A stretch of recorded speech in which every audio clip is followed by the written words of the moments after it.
Hi folks, you might notice there's something missing here. If you look at this row of black plastic mulch in my garden, it's pretty empty. We got a problem.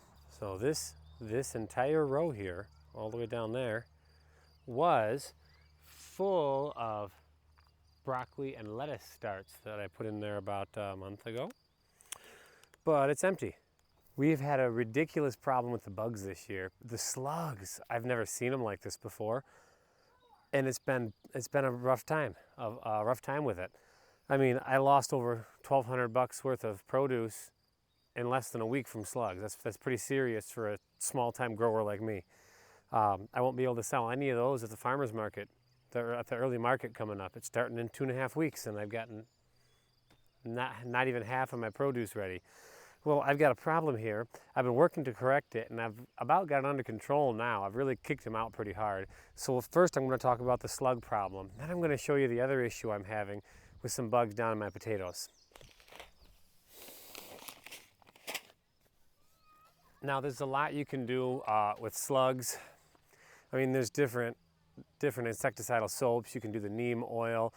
There's all kinds of different sprays. I'm not going to use anything poisonous or toxic remotely ever. I won't use that in my garden. I don't want it on my food, and I won't put it on the food that I'm growing to sell to other people. I've heard a lot about the beer trap for slugs. You get a little shallow dish, fill it up with some kind of a beer, and slugs crawl into it and die. I tried that, didn't work one little bit. I couldn't find it to work. What I did find is snail and bug killer.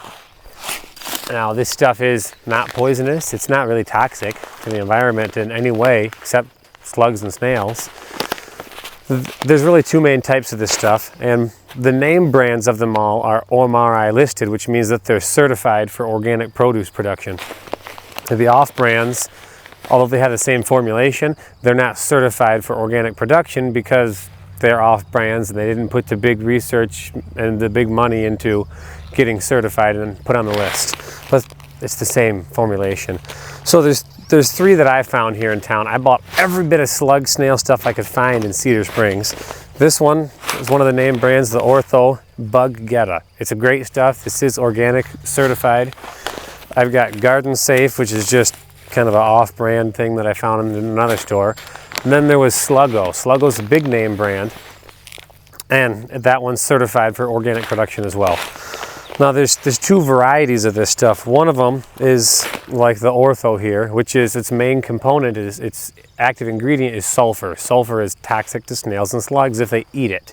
So they mix this stuff up with some kind of a grain and vegetable material that smells funky into these tiny little pellets with sulfur in it. And that sulfur, it's only like 1% sulfur, will absolutely kill a slug pretty quickly after they eat it.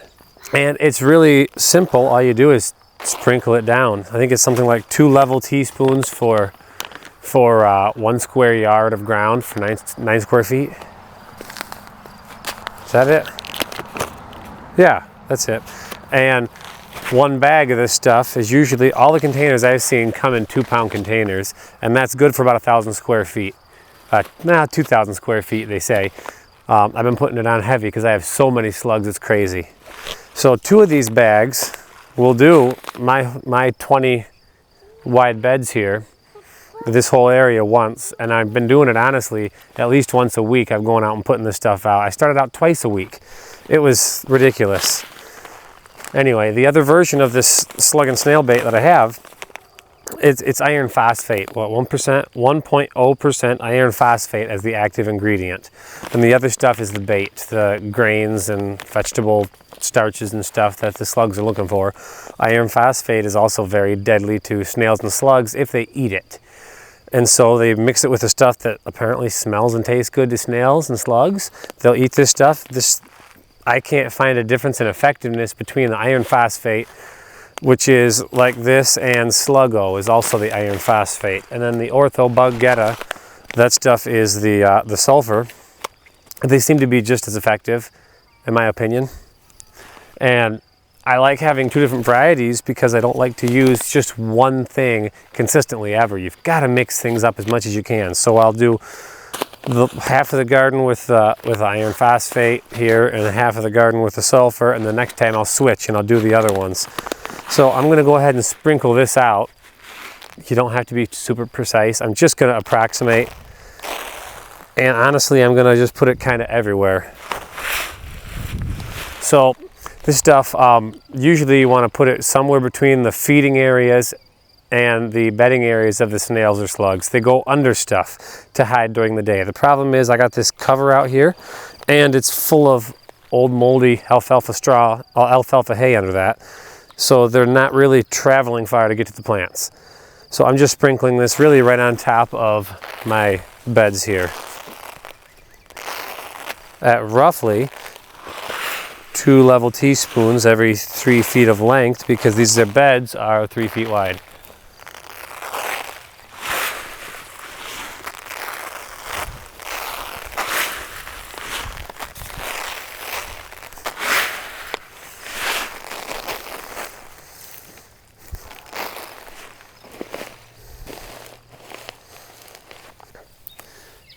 You can see a little damage on that lettuce, but that's one of my better ones. That one's actually still sellable. But when I come down here to my butterhead lettuce, my bib lettuce, and look at the damage on that. All around the place, all over the place, little holes all over in the thing. Sprouts. Now over here I got my potatoes. Watch it, don't squish the potatoes. I have an infestation in one row of my potatoes, which is kind of odd, but that's how it works sometimes. This first row here is full of 4-lined plant beetles or 4-lined plant bugs. They just bite little holes in the leaf cells. They suck it out. Ruth, stop touching the camera stand. You cannot bump it. Basically what they do is they bite little holes in the leaves, and then they suck out the sap right where they bit, and it leaves a little dry dead spot. And when you get enough of those going on, you get what's happening with this plant here, the whole top of it. And with some of these down here, the whole top of the plant's dead and drying out. Looks like you hit it with a torch, which is basically the symptoms that it's having. Now I had those drastically over here in some of my apple mint that was growing up over here. I mowed it all down and they left that. But when I did, they came over here to my next row of potatoes, and I've been dealing with that. Let me show you the damage here.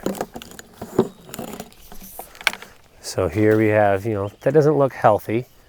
We got a lot of browning and curling and burning of the leaves from all those, look at all those little bites on that leaf. All the individual little bites. We got a lot of damage on a lot of these plants, and there's just, that's right when the tubers are about to start bulking. I'm seeing the buds coming out on these potato plants, and that means that I am going to have a very restricted harvest in this row. You see a bug, then you better squish it. Oh my word. At least it doesn't last long, and then they get healthier again. Down here they all look good, and over here they look better, and over there they're better, and the potatoes across the drive are pretty good too. So are the ones up there. They look great. It's really just this front row, and I don't know why, but that's the way it goes sometimes.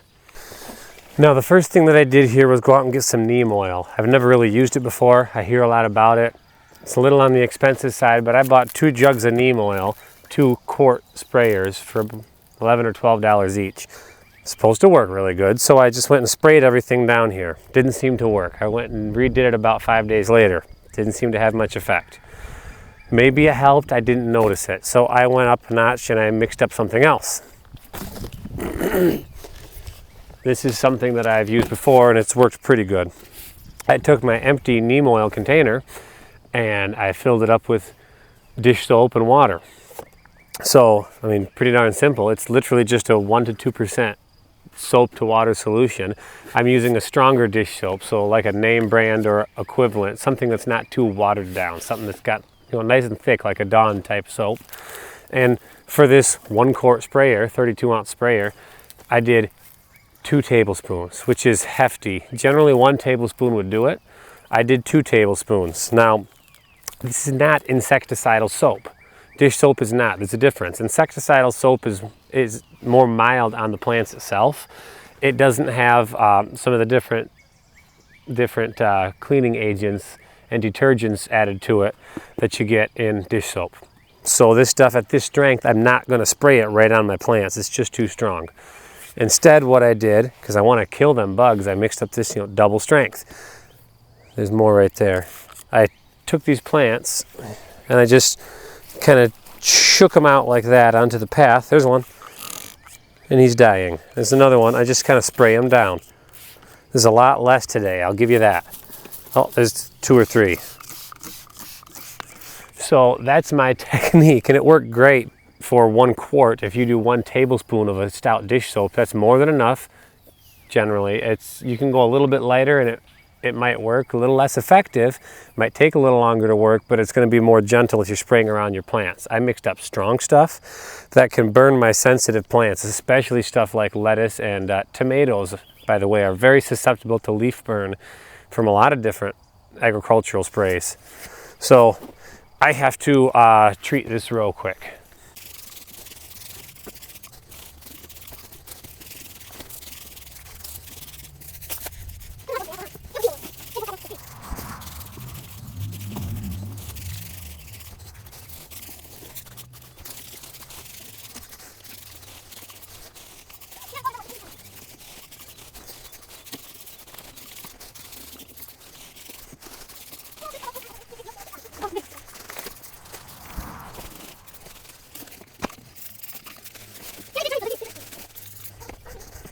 Now, that seems to have worked pretty well the past couple days. I'm not seeing a whole lot of new damage. Even though the bugs came back, they hadn't really done a whole lot of new damage yet. So, let's go check some more potatoes quick.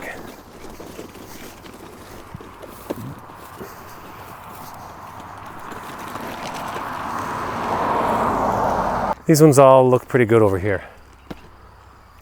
Nothing to concern about. Up here, they still look pretty good. I don't see any sign other than my cover crop coming in on the edges a little too much. I got to go through and thin that out and weed it a bit.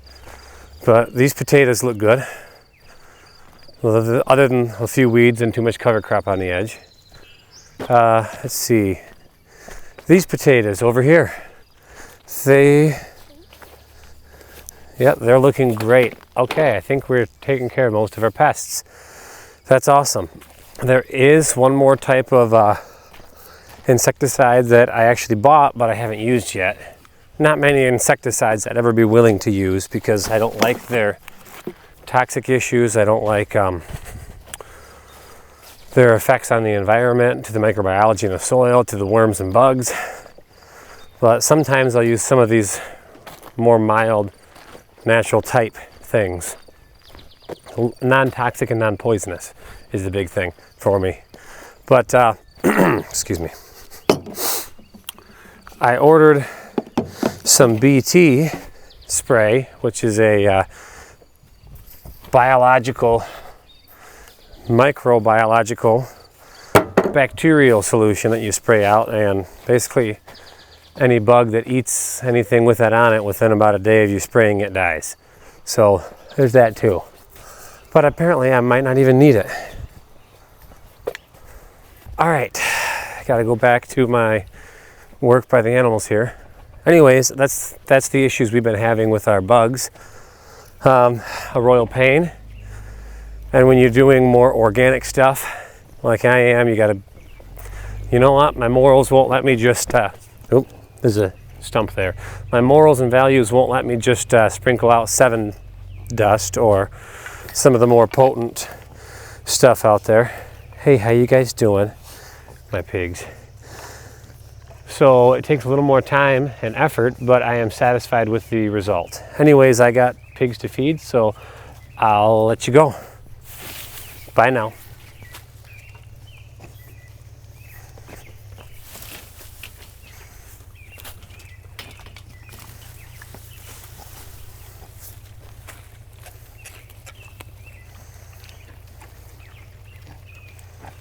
Okay, you get some too. Here you go, Joseph.